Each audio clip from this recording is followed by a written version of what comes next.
સંવાદદાતા જયેન્દ્ર પાંડે મારી સાથે જોડાયેલા છે। જયેન્દ્ર, જે રીતે કોંગ્રેસ અને ભાજપના બંને નેતાઓ સાથે વાત કરી, વિનુભાઈએ એવું પણ કહ્યું કે આ મુદ્દો પહેલા પણ ધ્યાને આવ્યો હતો, પરંતુ એ માત્ર કબજો કરાયો હતો, પણ હવે આ ડિમોલેશન થઈ ગયું છે। જો કે એમણે પણ એ શંકા વ્યક્ત કરી છે કે પોલીસની કામગીરી ને કમિશનરની કામગીરી બંને શંકામાં છે।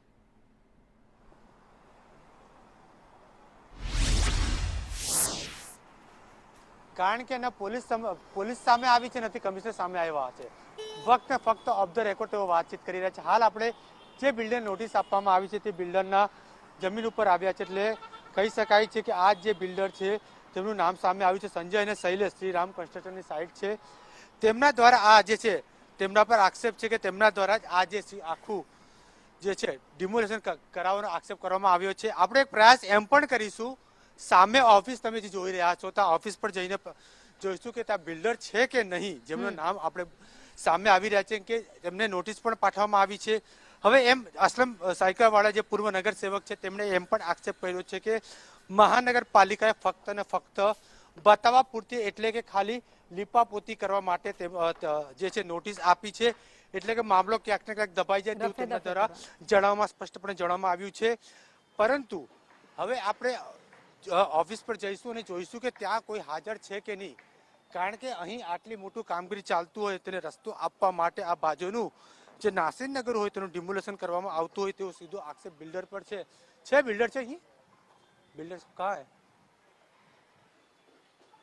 मेन ऑफिस कहाँ है यहाँ के, पता नहीं, अब हम तो यहाँ पे काम करने आए हम यहाँ पे।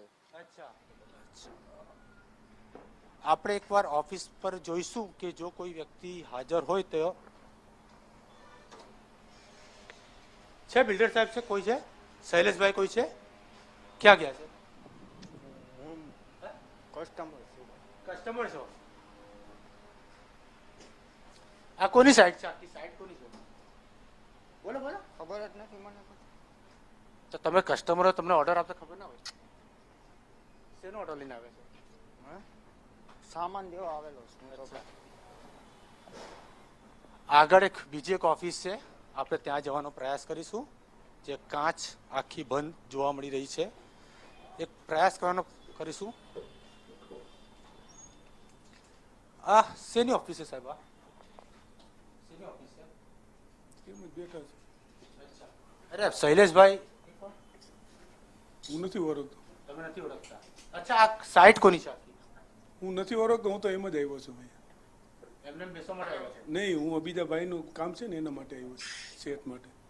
પણ સાઇટ તો તમને ખબર હશે, કોઈ સાઇટ તમે કીધું હશે ને કોઈ વ્યક્તિ હોય ઓળખતા હોય કે તમે નથી ખબર હોય તો ખબર હોય તો કહું નહીં ભાઈ, નથી ખબર।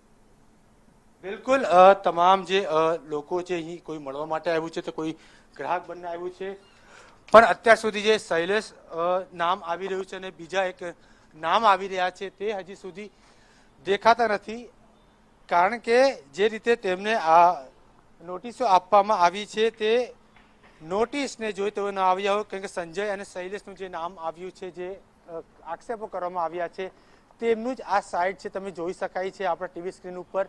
તેમને નોટિસ પાઠવવામાં આવી છે અને તેમના પર આક્ષેપ પણ લાગ્યો છે તેમના દ્વારા જ મેળા પીપળામાં આ આખું નાસિરનગરનું ડિમોલેશન કરવામાં આવ્યું હોય તેવું લાગી રહ્યું છે, પરંતુ હજી સુધી અહીં કોઈ બિલ્ડર ઉપસ્થિત નથી, ફક્ત નાના કર્મચારી હોય તેવું લાગી રહ્યું છે। હવે એ જોવાનું રહ્યું એસએમસીએ જે નોટિસ ફટકારી છે તે બતાવવા પૂરતી આપી છે કે એસએમસી પણ આના વિરુદ્ધ કોઈ કાર્યવાહી કરે છે, કારણ કે નાસિરનગરનું તો ભૂતિયા રીતે ડિમોલેશન થઈ ચૂક્યું, 100 થી 200 ઘરનું ડિમોલેશન થયું, લોકો રોડ પર આવી ગયા, પરંતુ હવે આ નોટિસ ફટકારવાનો મતલબ શું, કે મામલો દબાવવાનો પ્રયાસ કર્યો છે કે મામલો બીજી રીતે ફેરવવાનો પ્રયાસ કર્યો છે?